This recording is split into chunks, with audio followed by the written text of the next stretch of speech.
The Whitsunday Water Quality Monitoring Blueprint for Tourism Operators is a citizen science project that has been established to help increase understanding of the water quality in the areas that tourism operators visit.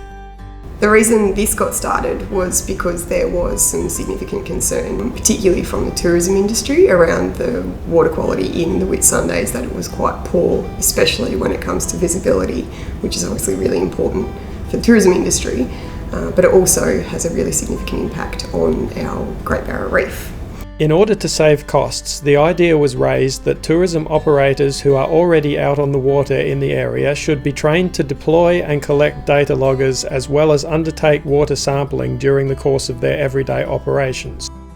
The tourism operators have been trained by JCU scientists so that the science and the process is all scientifically rigorous. And they are now able to go out on a 4-weekly schedule to undertake the water sampling at 2 sites, Cairn Beach and Tongue Bay, to scientifically high standard, and that information can now feed into a wider understanding of the water quality in the Whitsundays, particularly in those tourism sites. James Cook University already monitors water quality to the north and south of the Whitsundays on behalf of North Queensland Bulk Ports. This project extends the scope of that monitoring. A desire and interest in actually capturing some local information in the Whitsundays and using local community citizens to collect the data themselves, have ownership of that information. The tourist industry here is well connected with the marine environment. There's lots of tourists that are coming here every day, every year to visit, enjoy, recreate this wonderful area. Now that information helps us tell the story, tells the story around how the conditions are, the water quality. Combine that with some surface water sampling where we're looking for things like the nutrients, the chlorophyll content in the water column.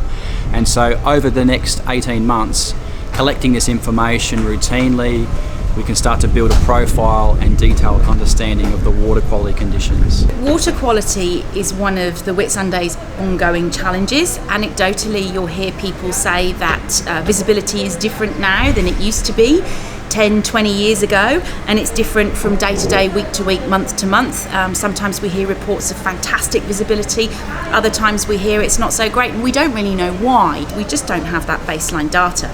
So being able to get some equipment out there that's going to measure these parameters for us is a real starting point in obtaining that data, and from that we'll be able to make good management decisions. The tourism operators have been really enthusiastic about getting involved in a project like this. They're incredibly passionate about the water quality and the environment. It's their livelihoods, that it is in good condition, and understanding what is going on in those areas and more widely is incredibly important to them. There's opportunity to go out on the tourism trips that the operators who are involved are running, and this could lead to actually observing some of the monitoring that is undertaken and the samples that are undertaken. So that would be a great way to understand what's involved. So the tourism operators that are participating at the moment are Ocean Rafting, Red Cat Adventures, Tall Ship Adventures, Southern Cross Sailing Adventures and True Blue Sailing. But there are also other ways that the general public can get involved in citizen science more broadly.